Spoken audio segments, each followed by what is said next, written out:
Well, thank you all so much, those of you who are attending live. This will be recorded, so those of you who are watching the recording, thank you very much as well for taking the time.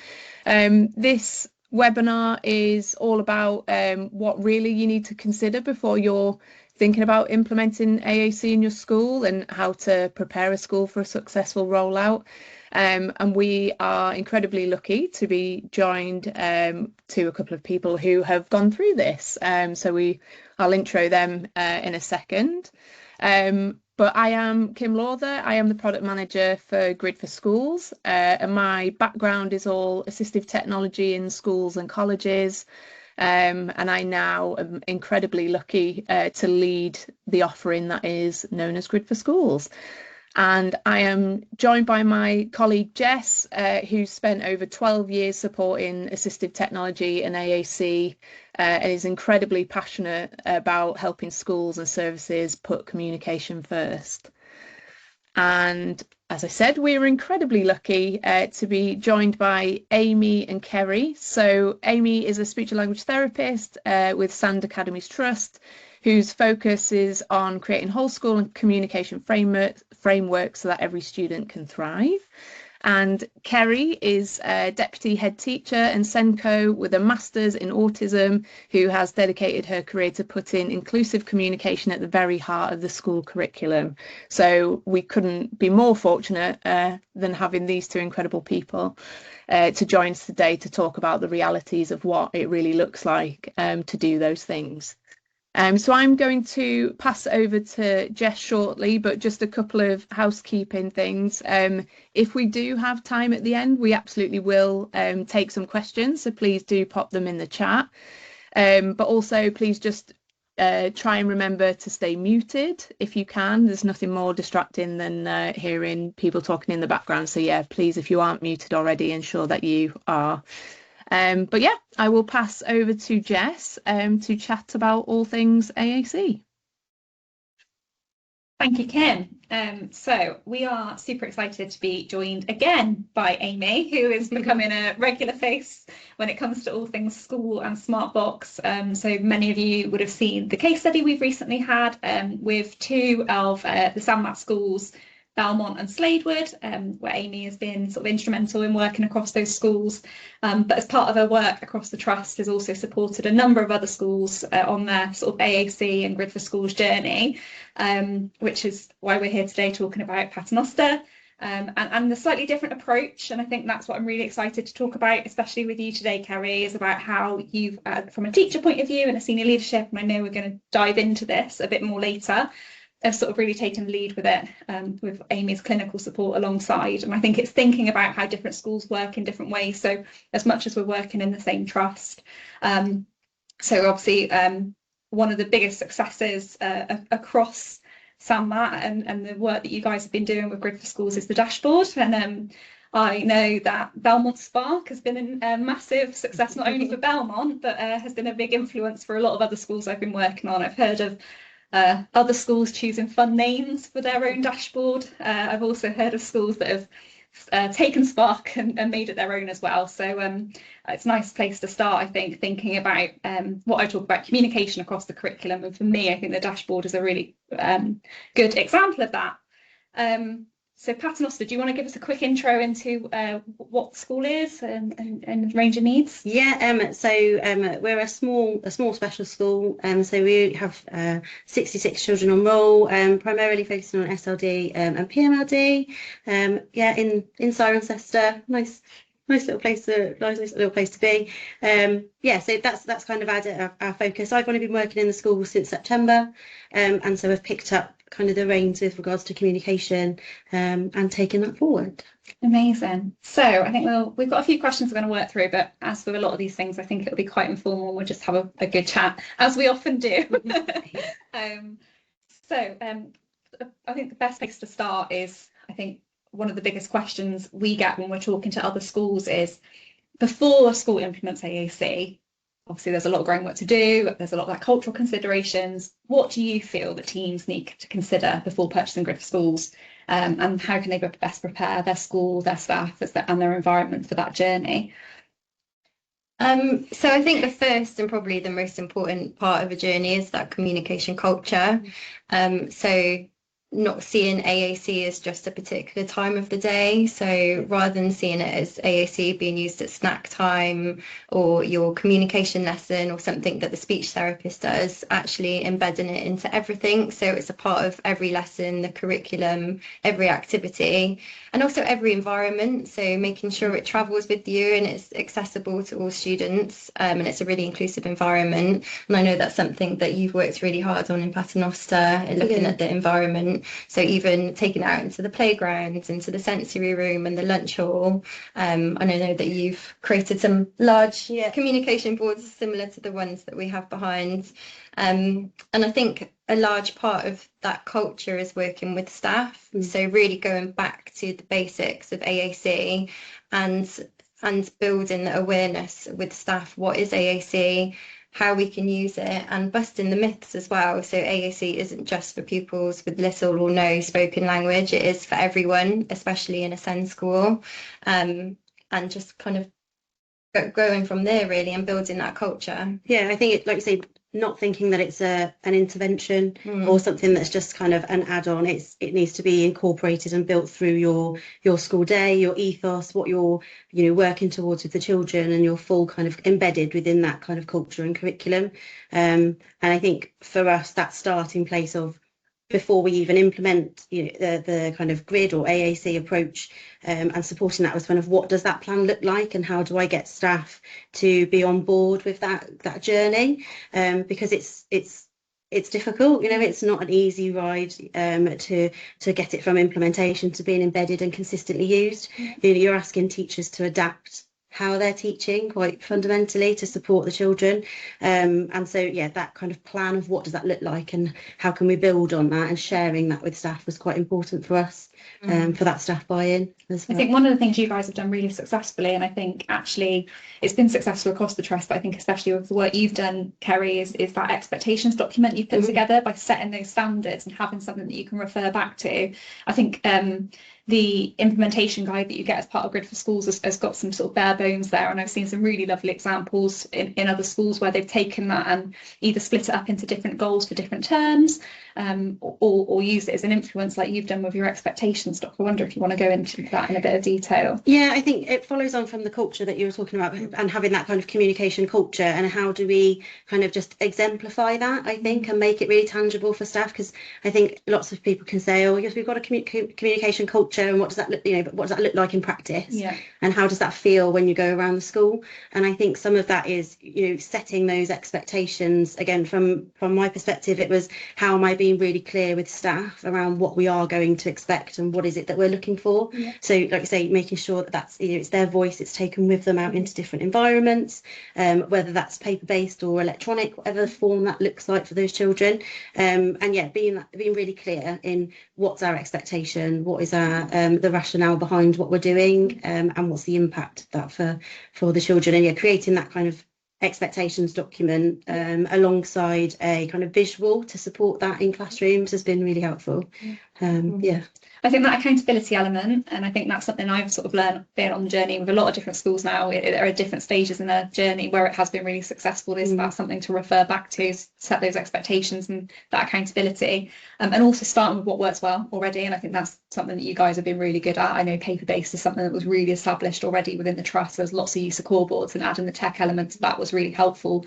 And I think that's where the dashboard comes in really handy as well, because you've actually built communication into tools that were already working well. I know when we did the session previously with, and Warren talked a lot about that. Okay, well, you're using a timer already. How do we make this a tool that wraps around when it comes to communication? Okay, we're communicating something's going to end. What's my opportunity to add language, add core vocabulary to that, and essentially support the students' understanding as well as their opportunity. Communication is a two-way thing, right? Isn't it? AAC can be involved in both ways of that process.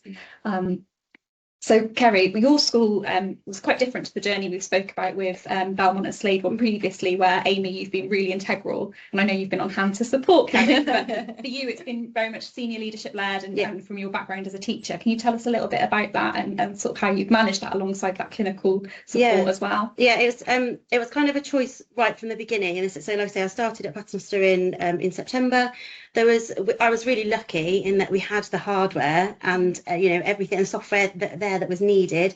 The culture from around communication was evident, but I just don't think it was pushed to its fullest, I would say. And there was things that we could work on and develop. So I think for me, if we're saying that communication is the core of our curriculum, it was really important that everybody knew that was a real priority. And we made that decision for it to be senior leader led, so that it was, this isn't going away. This is it's not a fad. It's not something that we're putting in place and we'll forget when something else comes along. Yeah. This is central to our curriculum for our children. And so I took the responsibility of then holding that so that I could feed it through everything. Mm-hmm. And I think that was really important for us, and I think that shaped how we developed our kind of approach to communication, because I could feed it through staff meetings, through insets, and I had the ability, or I suppose the autonomy, to be able to do that. Yeah. Which I think if I'd have delegated that to one of my middle leaders, as much as they would have done a fantastic job, they wouldn't necessarily have had the ability to dip into all of those different areas of CPD and support. One of the things that we did initially, we went and did a kind of learning walk together, didn't we? And that was really helpful. So like I say, rather than it being led and driven by Amy from a SALT perspective, that was really good learning for me, to see our learning walk through your perspective. Mm-hmm. And then be able to develop that plan together. So like you say, as much as it hasn't been that you're there on the ground, because you're not there like weekly, but the feedback between kind of the conversation between yourself and me has been really helpful to put that plan together, and then just keep bouncing ideas back off each other. But yeah, I think having it as a led from senior leadership has just meant that focus has been there consistently, and we haven't let that drop at all, which was important. You mentioned there like that teacher involvement, like what's that look like and I guess it's also for yourself as well, and the other schools you've worked with across the trust, like how have you got teachers on board, for other teachers that might be, or other senior leaders or therapists that might be thinking about starting this journey, or already a little bit on that journey and trying to get that involvement? Because I think we all know if people take ownership, then it's more likely to be successful, right? If we're passionate, we're excited. I think initially sharing that implementation plan, so what does this look like over the next 12 months? What are kind of some markers that we're going to try and work towards? What are some objectives we're going to try and hit? It was really good to share with them so they could see what that long-term journey looked like. I, like I say, built that through staff meetings. So in the first kind of 6 months, we did a really intense kind of support around staff meetings, and what does that look like? How am I supporting teachers with that confidence? Because that was one of the biggest, I would say, difficulties, was around not teachers wanting to be, well, they were really keen, but I think some of them felt a lack of confidence in their abilities with the technology side of things. And so they would be keen to do it, but you'd open kind of the technological side of it and be like, oh, where do I even start? Kind of being presented with a blank grid. And so that was a real kind of challenge initially, which I kind of created things and then shared them out to staff in staff meetings. And we've built up to a point where now staff will share that themselves, and we've got time within our staff meetings every week where staff will share positive things that they've done within Grid, or things that we've seen through monitoring, or something they want to share and they're proud of. Then actually we'll share that all together, and so the kind of bank of our resources and teachers' confidence has really grown, I think, quite rapidly with it, as they've seen other people be more successful, and then go, oh, I could try that would work with so from my classroom, so let's give that a go, and it's already there, kind of made for them from a colleague who they've then been able to take that and run with. But I think initially that we did a lot of training. We used the Smartbox Academy before we even kind of jumped onto the computers to build grids and things, just to really kind of firm up staff's understanding and why we're doing this, like what is the actual impact going to be. I'm not asking you to change how you teach just for no reason. Like, this can be incorporated into how you teach as a as a teacher, and really have an impact for your children. So I think I've noticed the same in other schools as well in the trust. It has been a bit of a snowball effect with grid. So some other schools in the trust also have grid for schools. So at the moment we're developing one school that's got 35 classes, so a much, much bigger scale.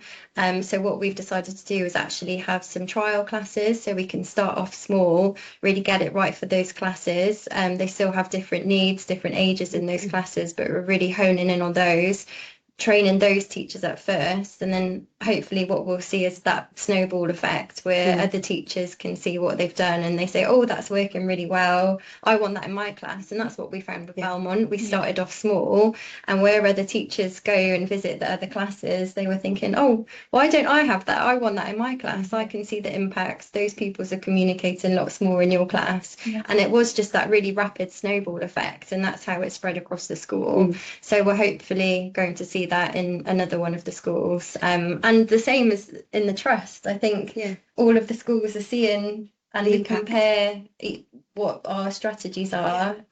So every school in the trust has a communication and interaction lead. So obviously Kerry is Paternosters, and it might be the assistant head in other schools, or Senko's in our mainstream schools, and we meet once a term as part of a network and partnership group. And that really is just a nice group to share ideas, bounce off each other, support each other, talk about what's going well, but also talk about the challenges and things that are difficult for us, and just kind of bounce ideas and also share resources.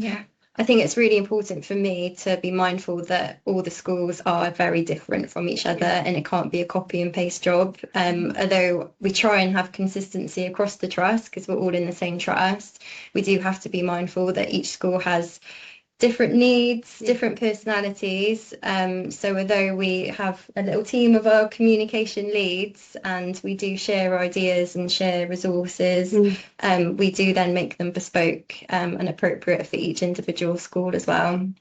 And you've just mentioned the trial there, and I think that's really helpful to mention for schools that aren't sort of sure where to start with their journey. And I know this is something you sort of did from the very beginning when you first started working with Sladewood. Obviously, Grid 3 comes with a 60-day free trial. It's obviously not Grid for schools, but the license itself, in terms of starting to get familiar with the software, how you might use it, even starting to prepare some of those resources ahead of sort of, I know for you, this next term at that school is quite important because it's going to be getting ready for September, where you're going to sort of take the dive and launch, because it's quite nice to start things at the start of the year. And obviously Grid for iPad comes with a 1 month free trial as well. And I know you've both sort of taken advantage of that as well, which is helpful. And I think what you just mentioned there about that sort of whole school trust support, is there anything you feel that's different? And I know, again, for yourself, Amy, coming from working in schools before being part of the trust, is there anything you felt that's different as a result of having that trust-wide investment? Is this being something that it feels like is a bit of a trust initiative, essentially? I know you've just talked about those groups. Is there anything else that you think, or does it go back to what you were saying of if there's someone in a senior position who's really leading on this, whether that is trust-wide or whether that is an assistant head or whatever, or deputy head or whatever role that is, people are more likely to sort of listen and take stock? I think I'm really fortunate in my position. So I do have 1 day a week where I travel to all of the schools in the trust, so the 5 SEND schools and the 3 mainstream. So I am really fortunate that I'm able to see all of the amazing practice in each school and then feed that back and support the communication leads. And it's not just a standalone project in one school. It has been a very cultural shift for the whole trust. I think people need to remember to be kind to yourselves. Don't try and fix everything in one go. It is a very large job and there's lots to do, but just kind of starting off small and being realistic with expectations as well. So I think for the whole trust, we are on a journey. It's a really exciting journey and it's getting bigger and bigger. But I think having that network of people to be able to share ideas and talk about the challenges and how you've overcome challenges, I think has been essential, really. And it's started to reflect on Ofsted reports as well, which is really exciting. Quickly, we haven't prepped this.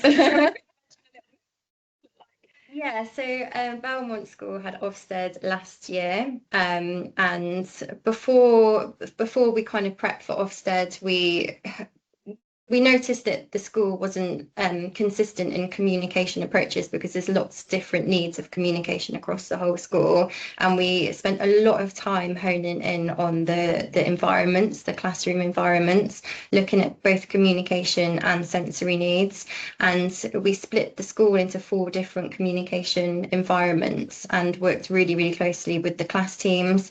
So Chantal, the deputy head at Balmont, has also continued this work this year and honed in on it even more. So yeah, we really focused on what is right for those pupils in each classroom, because we have such varying needs. So you go into one classroom environment and they will be using Makaton, they will all have AAC, they will have objects of reference, versus you go into another classroom and they have individual timetables and their transition is to go and make a cup of tea. So it's very different environments. And for Ofsted, when I went around with Ofsted, I was very fortunate to be able to do that. And before I went into a room, I was able to say, oh, this is neck to nook. In this classroom, you will see this, this and this. Or this is flight zone. In this classroom, you won't see any Makaton. They don't have individual AAC, but you will see these visuals in these ways for this pupil. So yeah, very strong in Ofsted, had a really glowing report. We managed to get outstanding. That wasn't just for communication, lots of amazing practice as well.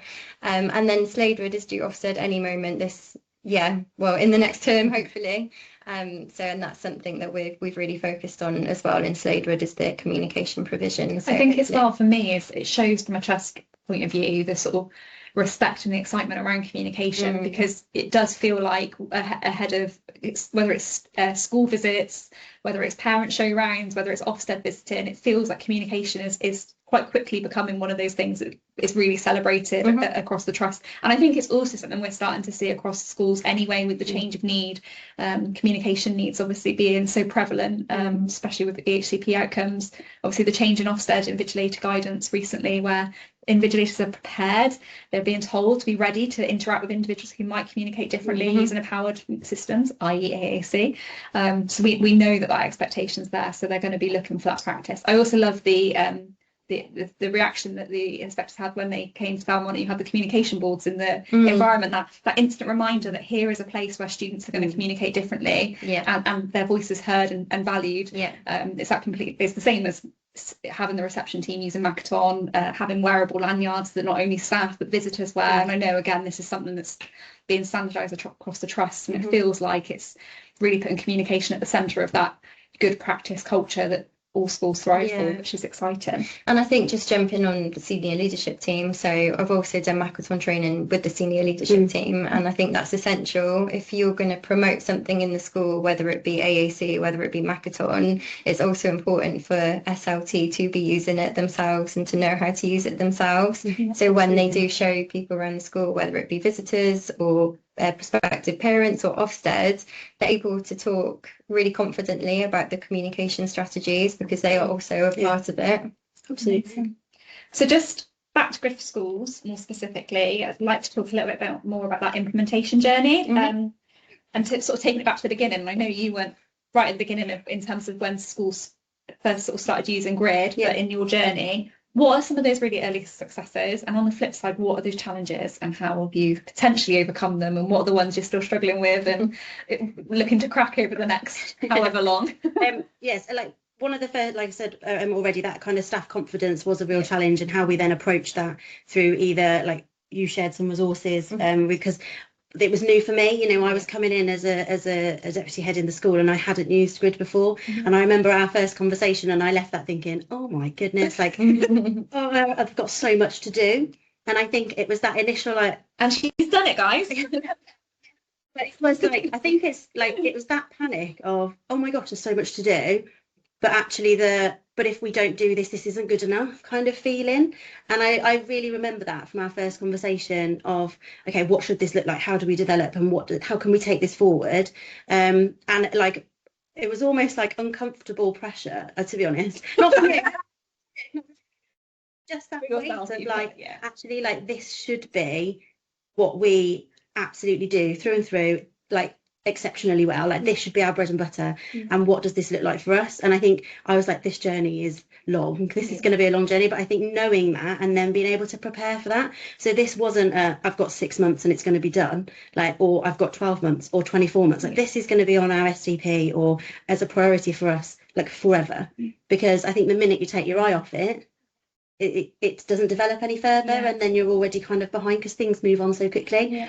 And so I think that kind of accepting that, okay, this isn't like a quick fix. There is nothing that's a quick fix around this, but we just need to put a plan in place and slowly make those like changes to improve that and to develop that kind of communication offer for our children. And I think, I genuinely just remember sitting there thinking, there is so much to do, but needing to just get on with that. And I think for us, like one of the things that we did was, we've got a broad range, lots of all special schools have got a really broad range of children within their school. And I think for me, trying to speak to staff about how to use it from my early years learners up through to my Key Stage 4 learners who are verbal, able to, verbally articulate, all the way through to, like I say, my early years learners who are pre-verbal or non-verbal, are really at the start of their AAC journey. And what does that look like for them? And, we had staff confidence, but we also then had some staff like, actually, I don't think my children need this. I don't think that it's necessary, like they can talk, we don't need that. And trying to just overcome that kind of understanding, like you said, like busting the myths that it's still really valuable. And up to now, I think that is one of our biggest successes, because even this morning I did a show around with a parent and every classroom was using grid within their teaching. And I think 6 months ago that wasn't like that. And it's seen it as a toolkit, isn't it? And I think this is something that so many schools are starting to really sort of get on board with. You've got a piece of software here that has symbol support, it supports different access methods, it's got voice output. So whether you're using it to support your timers or your now and next in the same way you would paper-based resources, right up to using it in what is the more traditional AAC sense, it has a place for, if a student is in a special school, and often in many of our mainstream settings as well, there are communication needs there that we need to meet, and how we meet them is going to look different. But my hope is that grid is a tool, and getting this from you, it's flexible enough to sort of adapt to that range of needs. The adaptability within it, I think, and like again, from a starting point was everybody just used the same approach. And I think if you'd have come in those first 2 weeks, it's like, well, this isn't very adapted, this isn't very tailored to their needs, but it got everybody using it and incorporating it into their teaching, and then we could adapt it to make it bespoke. So now we have got children across the school all at varying levels of use of it, and that's incorporated and embedded into teaching. But we had to just like get going. I think if I'd have tried to make everything personalised right from the get-go for all 66 children, I would never be anywhere. Like, we still wouldn't probably be using it because I wouldn't have been able to do that. We just had to give it a go, get going with it, and then go, okay, how does that work for your class? And have those real kind of in-depth conversations with teachers who know those children so well to say, what does that look like for your children, and how does this need to be adapted? How can we use this? How can it be used best fit for your children? I think for me, the other thing that's been really successful, and this is something it'd be good to have a chat about, is obviously we've talked a lot about that needs, and I think again that idea of, we saw the dashboard at the beginning there, and that being that toolkit, and that is something you've worked really hard on, again, not just at Panos but across the trust, on scaffolding. So the dashboard in one class looks quite different to the dashboard in another class because the needs are really different. And but it didn't initially. No, exactly. Like that was I made a dashboard. Like you shared the one from Sladewood, wasn't it? And I was like, right, let's adapt this. How can we make this work for our children? And then I shared that with all staff. I was like, you all need to have this on your computers. You all need to just be looking at it. Even if you're not clicking on it, please just look at it. Like, engage with it at any level that you're able to at this moment. And then we built it from there. And so now we've got 8 different looking dashboards for all of our different classes, because they're all very broad in the needs that they meet for the children. But it wasn't like that. And I think that's also translated to your assistive tech use more broadly. So obviously you've got the ideas equipment, you've got switches and things, and I think we're starting to see not only that uptake in use, but the variety of use and that interest in people wanting to do more. I was going to say the excitement, isn't it? The moment you start showing people what's possible, whether that's with grid, whether that is with showing them what they can achieve. We all love the 101 things you can do with a Big Mac resource, don't we? I think everyone, or like different switch progression pathways, or whatever that looks like. But once people start to sort of unpick the possibilities, it is like that waterfall effect, isn't it? All of a sudden it's like, Yeah. oh, actually I can do this, and I think that excitement.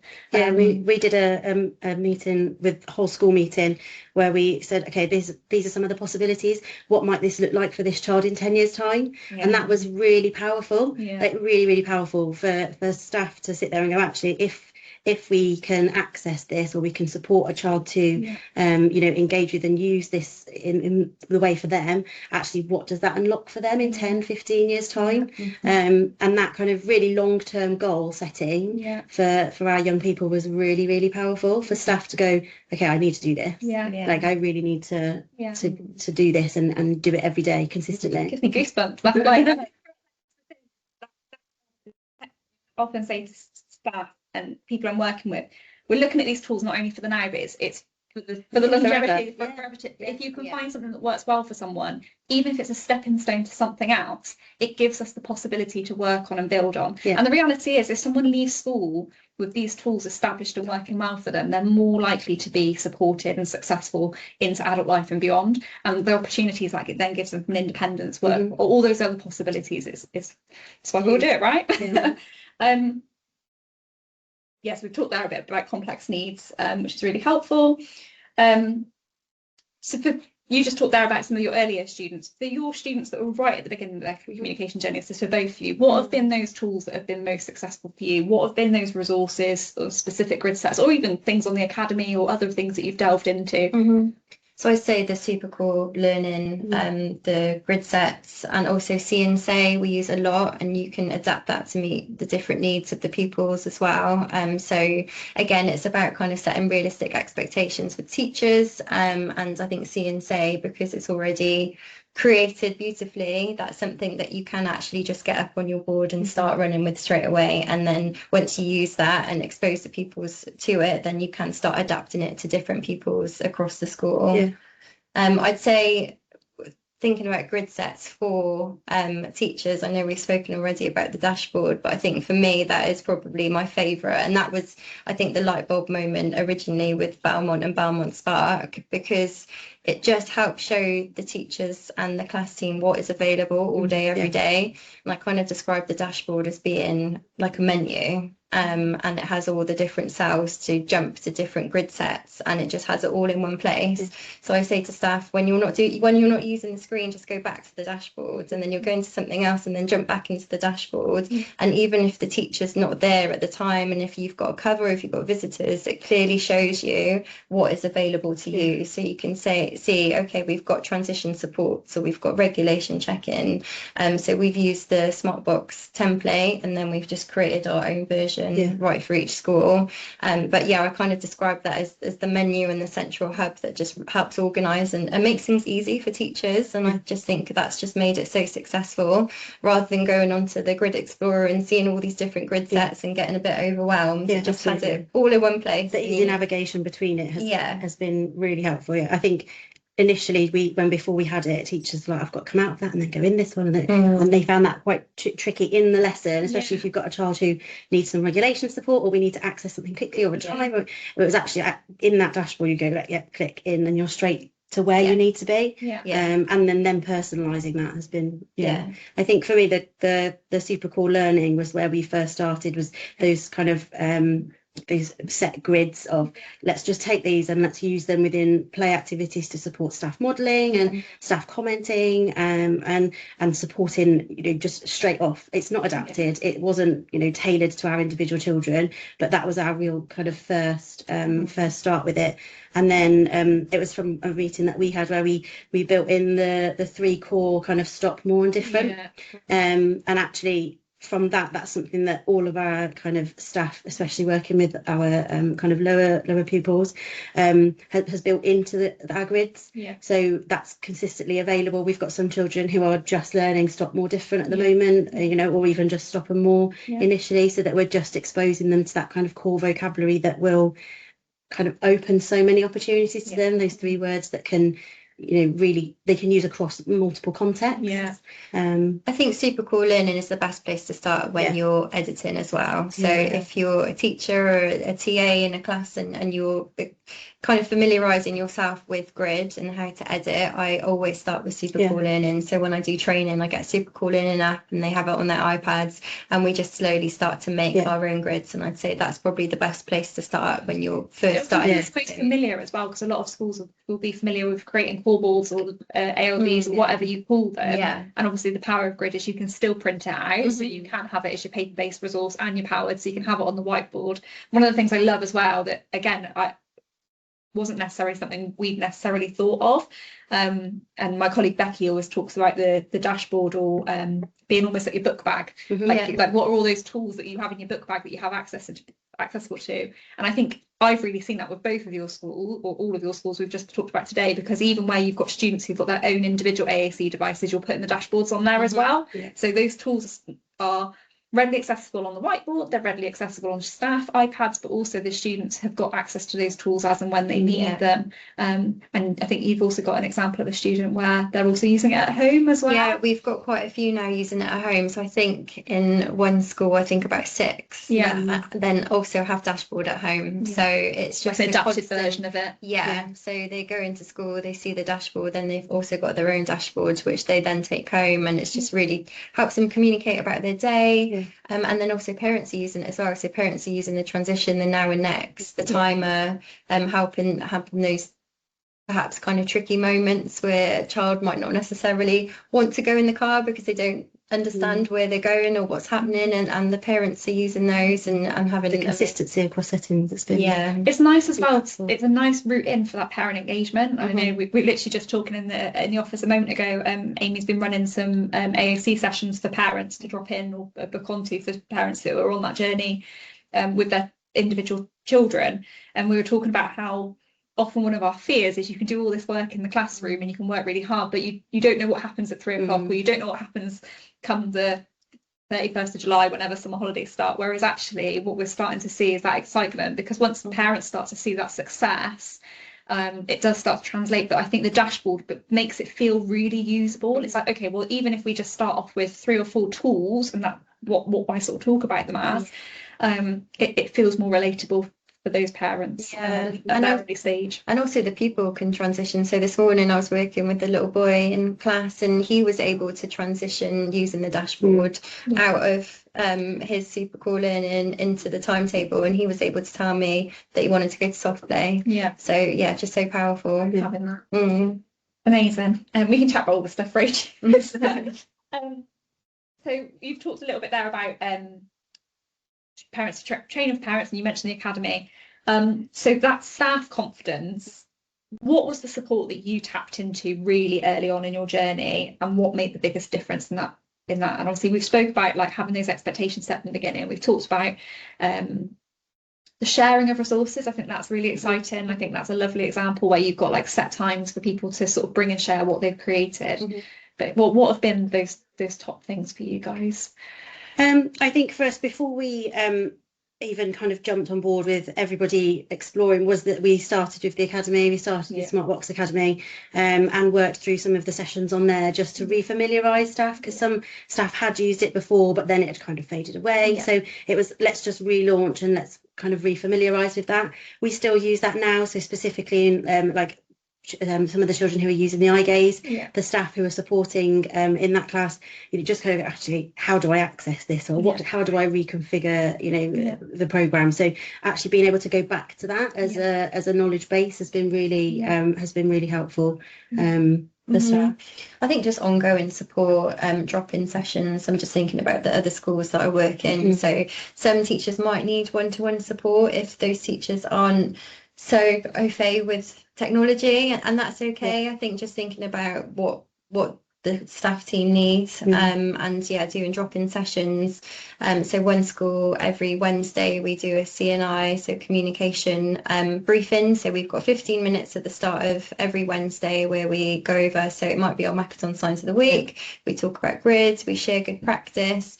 So actually tomorrow I've created a game on grid using one of the quiz templates, and I'm doing guess the teacher. So just like a really fun way to expose people. These are the possibilities on grid, and this is what you can do, and just to kind of highlight and raise the awareness even more. And it's just continuous, so it's every single Wednesday. So it's just about drip feeding. I don't think it's something you can set up and do loads of training in September and then forget about it for the rest of the year. It is something that you just have to kind of keep chipping away at, and just making sure people are really confident and familiar with it and able to ask questions if they need to. Yeah, and I think it was, from my perspective, like I say, having not used it previously, it was quite good to say, actually, I don't know either, so let's just find out. You know, and I spent a lot of time just trial and error and messing around with it, and you know, say, oh, that didn't work, and oh, I meant that to happen and that didn't work, and kind of, I think for staff to see that, like, I didn't know it all either, and that was quite helpful, I think, for them. And so, like, we had to put, like, I was their point of contact, but there'd be things they'd come to me about, I've got no idea.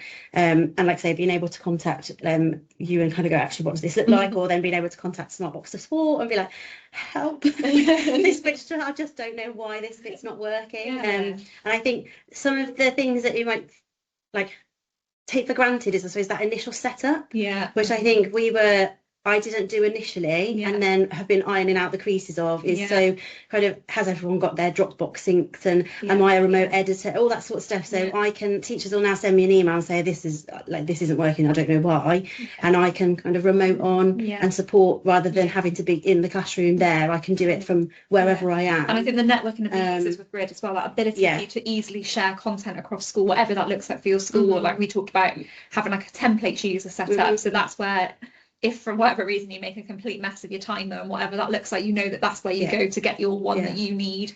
And I would say, that's something that we didn't do from the beginning, and I think is really quite fundamental, is having that kind of, I suppose it's the infrastructure of it, isn't it, and how you share that, especially I'm thinking, you know, we're a smaller school, we've got eight classes. If you're doing that in a school for like 33 staff, that really needs to be like robust, because you'll lose buy-in so quickly if that's not working and I can't share this and I can't, you know, that would be really difficult. So I think that would be a really important first step that I definitely overlooked, and was like, I'll work it out, it'll be fine. And halfway down, you know, a month in, I was like, oh my goodness, I need to be able to see that. You give like a 3-month grace period, so like your like 3 years doesn't start until after 3 months, so like that's a good time. But also we've just talked about the 60-day free trial, but it's all good in hindsight, and I guess that's kind of the point of this today, isn't it? It's like, well, what were those things that we might have done differently if we were to start this journey now, that we've learnt from, to sort of hit the ground running. But I think as well, talking about it being a journey, and I think we've both really expressed that today, is the idea that this is something that's going to grow and change as the students' needs change, but also as confidence grows. And I think the way that we've talked about the academy as well, I think how that's used looks really different from school to school. So I know, like Kerry, you've taken aspects of different courses and put them together and made something more bespoke for you, what's suitable for you. Sometimes we run courses in briefing, so you do, or you might do it in individual classes after school, and you're like, okay, I really like that approach, because that means that it gives staff the opportunity to actually have a bit of a conversation. Okay, we're going to do this course today, we're going to talk about these specific students, and then we can have a bit of a conversation about how that applies. But also the power is that if you have got staff who are a bit more excited about this stuff, I know Warren won't mind us shouting about, I know he spent loads of time going through different academy courses, because it's what gets him excited.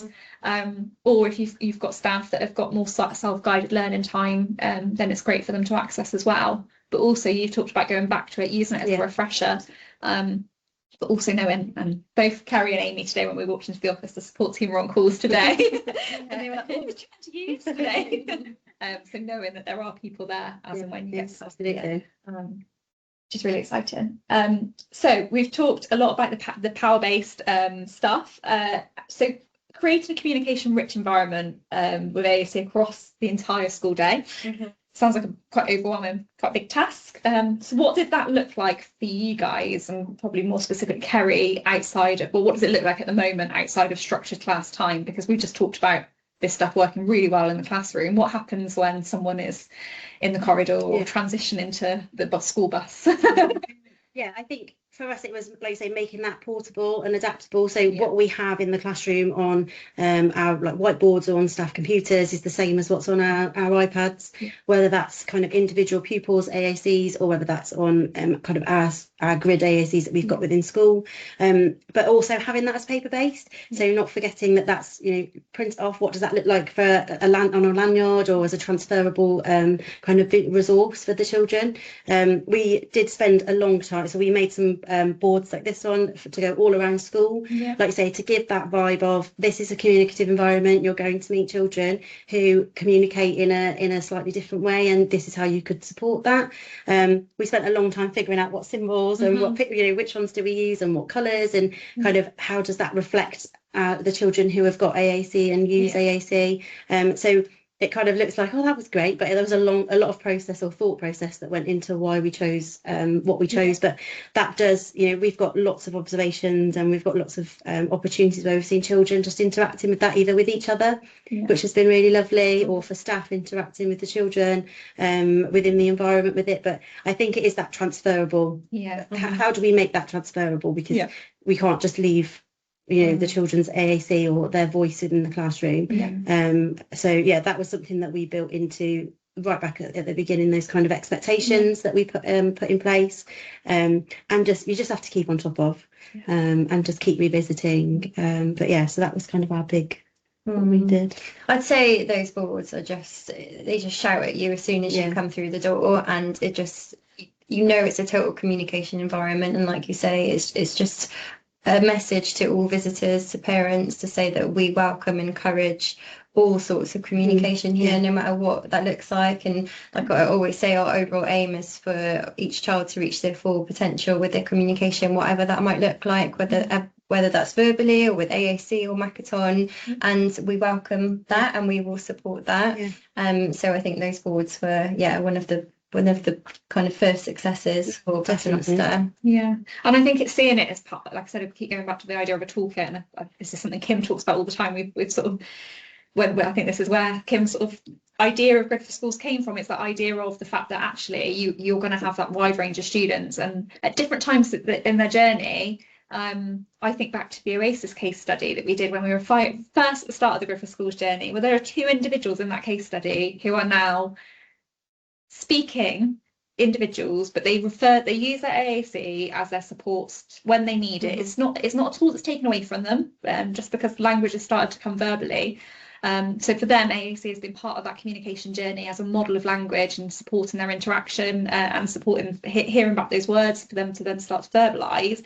But the tool is still there. There are still days where actually they might go back to those tools because they're tired or they're overwhelmed, or it just might be that there's certain words that they don't know or don't know how to say or don't have the dexterity to access verbally. So they can go back to that, and then also thinking about the fact of it might be that they're using it more for curriculum-based resources, and we haven't really even spoke about that today. I think that's something that's been really successful, and I think that's across all of SANMAT is what started off as these are resources to support communication around the school day, whether that's supporting transitions, whether that's modelling language. But actually, like some of the examples we were in, I was with Kerry fairly recently, and one of the staff members was sharing a story-based resource. We had a really good conversation about one of the story creation activities, and I've used this since talking to other schools, talking about actually how this could be something more collaborative. So you were talking about,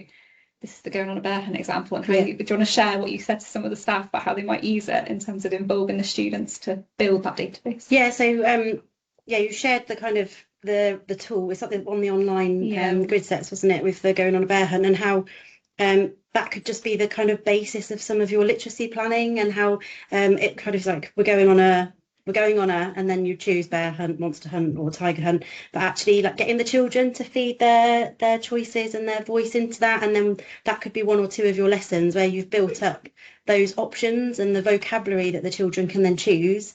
And then we did it with one of our classes a few weeks ago, where the children inputted all the vocabulary from different colours or different animals or different places that they might go, and then each of the children created their own completely unique story, using the same grid set, but that had just been inputted with their language and their vocabulary that they'd wanted.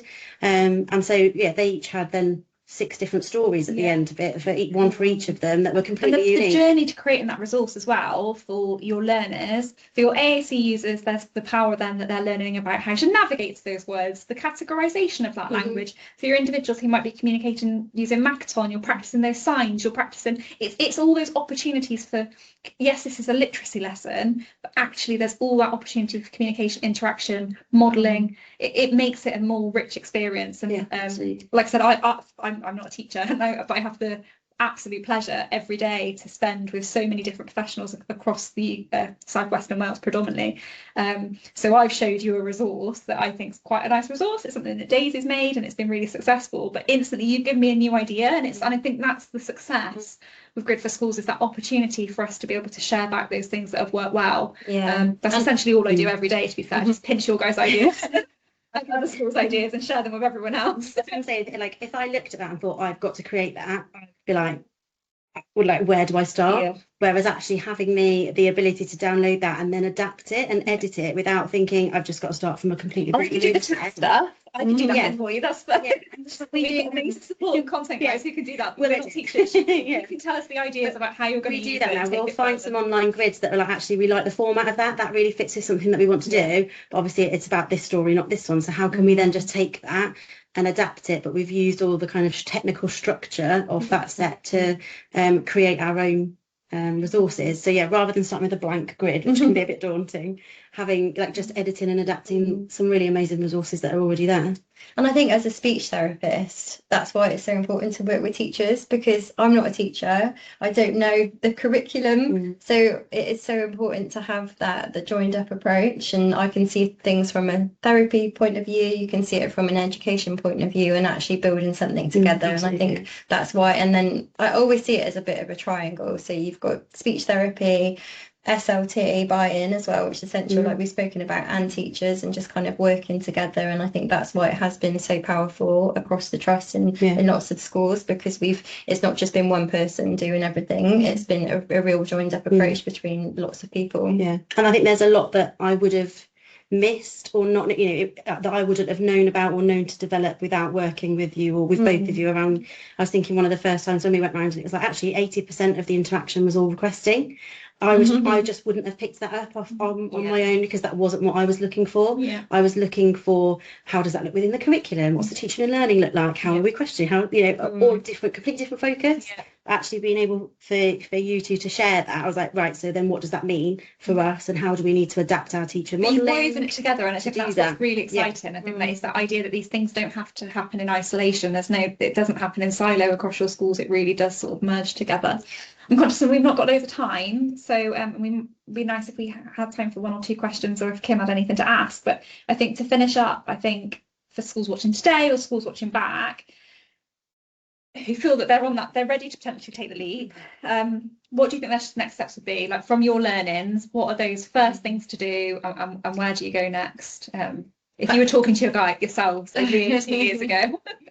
We've spoken about it loads already, but the leadership buy-in, I'd say, if educate your head teacher or your leadership team, if they're not in your communication support group already, go and educate them. And as a therapist, I would suggest that with all interventions, whether it's grid, whether it's Makaton, whether it's intensive interaction, you need to educate the leadership team on what the impact is, why it's so important, and the needs of the pupils.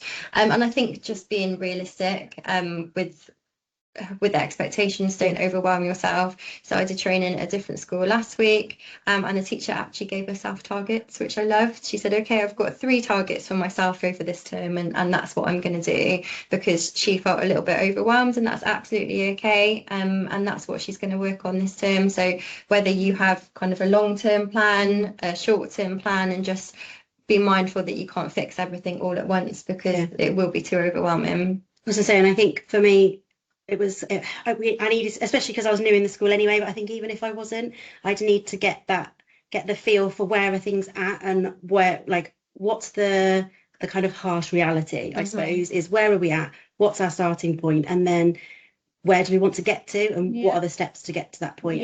I think going into it without that kind of implementation plan, I suppose, or what is it we're trying to achieve and how are we going to get there, is is really difficult. And I think you then come up against things, either that's with staff or like yourself, that then makes it as a barrier to get over. Yeah. So I think I would think about what might our challenges be. Is that tech? Is that hardware? Is that staff buying? Is it kind of our capacity from a time perspective? Whatever those difficulties might be, and then build that into your plan of what am I going to do about that? How am I going to overcome that? Because I think without that kind of thought out long-term plan, I think I would have been like, where do I start? What do I do? Where do I go next? So I think, that just helped get it all down and clear. And I think that links back into what we've talked so much about, is that idea of having like a communication guarantee or some set of expectations to refer back to, and being as collaborative as possible in terms of setting those.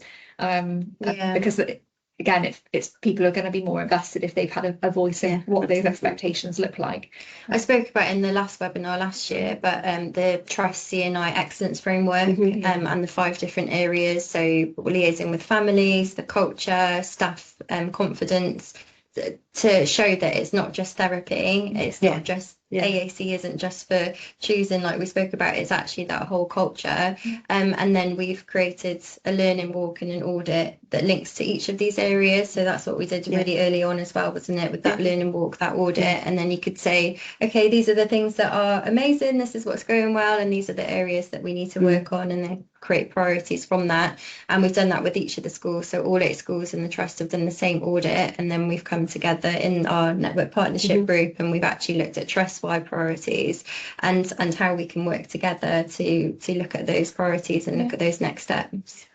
I think it's finding your cheerleaders as well, which you guys have been really good at, in terms if it's individual SLPs or if it's teachers or whoever those individuals are, having those people there for when you're not there to be the ones to sort of be the voice of, let's make sure. And I think it's also that understanding of this all being part of a journey. And I think it'd be, just before we finish up, it'd be good to understand a little bit more about what the impact has been on individual students of AAC need. And I know it's a bit early days at the moment with Paternoster, but certainly at Belmont and Sladewood, you're certainly seeing more and more individuals getting access to their own AAC devices, funded, non-funded, whatever routes they look like, and succeeding with them. And it does feel like, for me personally, that the access to grid and the opportunity to build those skills with the support of teaching staff and obviously clinical teams as well within the classroom has been able to then translate to someone then getting access to something that will be their voice potentially longer term.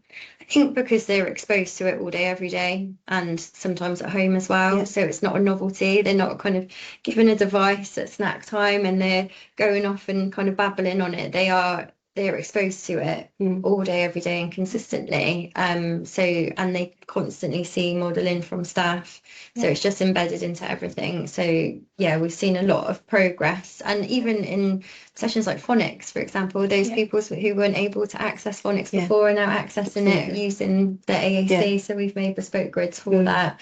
I was gonna say it is still like early on, but I think for me, having teachers have that as a goal has been like really big for us, is teachers having that and like knowledge, I suppose, that actually that can be a goal that we try and then put in a referral for them to get their own device, and that's paid for, and that will be with them for the rest of their life. I think teachers knowing that that's something to work toward, all staff actually, not just teachers, but all of our staff knowing that's something to work towards has been really, really powerful. And when that shiny device eventually turns up, because it will, it's still just the norm, because staff are doing it already, they're modelling already, they're charging these equipment already, so it doesn't feel like anything new or extra, so it's going to succeed even further. But even this morning, like I say, I took a visit around, and there was a young lad who hadn't accessed kind of a high-tech device. I think he only recently, in the last like 2 months, that he's really kind of been like, oh, okay, I'm interested in this. And I sat today and I watched him actually like use it for humour purpose, and had been gone from not even engaging with it to I like, and he was looking at the adult like I like, and they were giving it him, and then he went, I don't like, smiled, and they went, oh, shall I eat it then? And he was like, no, I like, and but was laughing and was having real humour. And that's a complete, like the community of intelligence there for me, like social interaction, huge, and we wouldn't, he's year 9, he's going into year 9, and we wouldn't have had that from that opportunity to see that with him without that exposure. So yeah, for me, that's like even just something from this morning. Lush. Well, I think that is probably a good place to finish up. I just want to say thank you, because as you can probably tell, for anyone watching, like, I just love this, like the enthusiasm and excitement I get from working with you guys.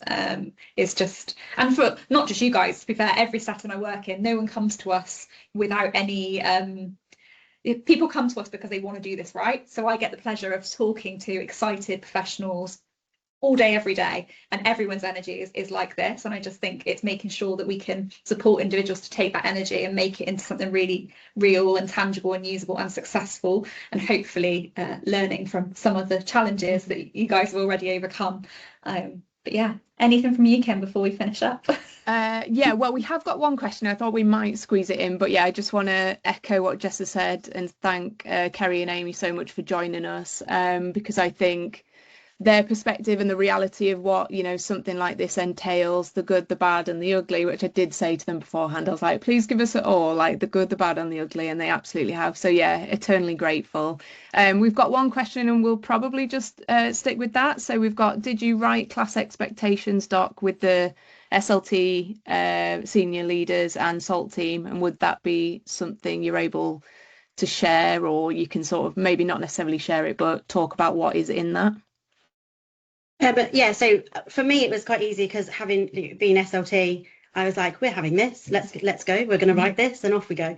And so I think that's where for us, having that focus from being leadership and being SLT driven made some of those things easier. And, you know, I'm very aware from kind of previous roles that actually if you're not within the SLT, that becomes a little bit more challenging. So I think, yeah, I think from my perspective, I kind of pulled bits together for what we wanted that to look like, what were our expectations. I shared it with Amy and was like, any feedback? What can we do? What does this look like? I think I shared it with you, as I didn't know. I was like, any comments, like anything to kind of feed into this that I might have missed, or that we might need to adjust. And then I took it to staff after, obviously I spoke about it with our SLT, but then I took it to staff and said, this is what I'm thinking. What are your thoughts? What are your views? Please rip it to pieces. Or, you know, really, I want some real criticism around it, because I want this to be really valuable and I want it to work. 99% of it was positive. We had the odd thing that I was like, yeah, okay, fair enough, we can tweak that. Or, you know, certain wording around things. But yeah, on the whole, it was that kind of, this is what we're thinking, what's your thoughts around that? And then and getting the feedback from that perspective. What's included in it, it's not lengthy, so it's like 3 pages, I think. Yeah. 2 pages. And I think that's a good thing. Yeah. That you can read it and not spend an hour having Feels to achievable. Yeah. But it's quite broad in what it covers around, whether that's kind of our expectations with high tech, low tech AAC, kind of just that transferability of it around school. What are the expectations in class? And that even focuses on kind of where it's stored, how accessible is it, where's it charged, and how do we support children's independence around that? So link into the kind of AAC competencies. So yeah, there's lots of bits that feed into it. I mean, I'm happy to share it if I'm happy to. I think as well, one of the things that we learned quite early on, again, this is something that when we first started working with the OASIS team, one of our early case studies, they have 2 documents. They have like a working standard document, and that's public facing, that any parent, any visitor can see these are the expectations of what you should see in the classroom. But they also have like a gold standard document, like this is what we're working towards. And I think you've talked a lot about that today, whether it's documented or whether it is just a case of you're setting those goals. And I think it's good to put a point in the sand and be like, this is what we've seen today and this is what we want to maintain, but wouldn't it be amazing if we could get there? We've also, as a trust, created a homeschool agreement as well. So those pupils who do bring their devices in from home, and the similar expectations. So who's responsible? So the CNI lead will be responsible for overseeing it. The SLT are responsible for making sure AAC is a priority. The class teacher is responsible for making sure that it's used consistently, but also then the parents making sure it's coming in charged in a robust case. They've got insurance, they've got a firewall downloaded. So all of that information is in one document, and we give it to parents, give it to the class team as well. So everyone knows that it's everyone's responsibility to support the use of this device, not just the speech therapist, for example. And I think sometimes, I mean, I'm sure everyone in my school would tell me that I like a broken record. and like that's fine. I'm happy to be a broken record about this, in the sense, you know, if I'm walking around and I know a child has a device but it's not with them, I'm like, where is it? Do you want me to go and get it? Why have you not got it? And it's kind of those three questions are just like, where is it? Why have they not got it? I'm sure I there's get lots of people that and have it's just again and again and again, and then they see me coming and they're like, quick, pick it up. But I think that's like, if that's what the kind of if that means that what the children get is consistent access to it, I'm happy to be that person. But I think the more that happens, the more it naturally just becomes habit. And I think it's just changing some of those habits. None of it is a conscious choice. I think some of it, everyone's busy, everyone's on the go, but I think we just need to really ingrain those habits into our staff to make sure that they're able to offer that kind of best provision for the children. Yeah. In one of our schools, we've created grab and go bags. So if a child is dysregulated and needs to leave the class quickly, right near the door, there's a grab and go bag which has resources in there, which has symbols, visuals. If they need any sensory support, it's in there and they can grab it and just take it with them. So they've got the transition support with them. I think Kim's just dropped the link into the case study, and one of the things that's nice in the case study is you show the communication stations at Sentwood, and even things like having like symbolised safeguarding documentation, resources to support if someone's had an injury and they need to go in an ambulance, or they've got medical appointments, like all of these communication wraparound things. I think based on that and seeing lots of the comments in the chat, I wonder if something we could potentially do, Kim, is a bit of a guide to support people in writing a communication guarantee or AAC expectations or something, and we can learn from everything we spoke to you guys about over the last 2 years. We can go back to the guys at Oasis and anyone else who's willing to share what's worked well for them. And then, because I do think it building something that's right for your school, it's great to take everyone else's examples, but I do think even we're talking in the same track. Every school has a different AAC expectation or communication guarantee or whatever, because the need is so different. So I think we can probably definitely can. We're very, very keen to learn from our school. So for those of you who are still hanging on 6 minutes past our deadline, we will definitely work towards putting something together for other schools based on the incredible work that we know everybody is doing. I will, however, have to stop these lot yapping. I genuinely know that they would be there till it went dark. So, but yeah, thank you so much again to everybody who's joined us. Thank you so much to Amy and Kerry for coming all the way to sunny Malvern to join Jess. And yeah, hopefully they'll be with us again at some point soon, telling us all the incredible stuff that has continued to go on. So yeah, thank you everyone for joining. Take care. Thank you. Bye. Thanks, Kim.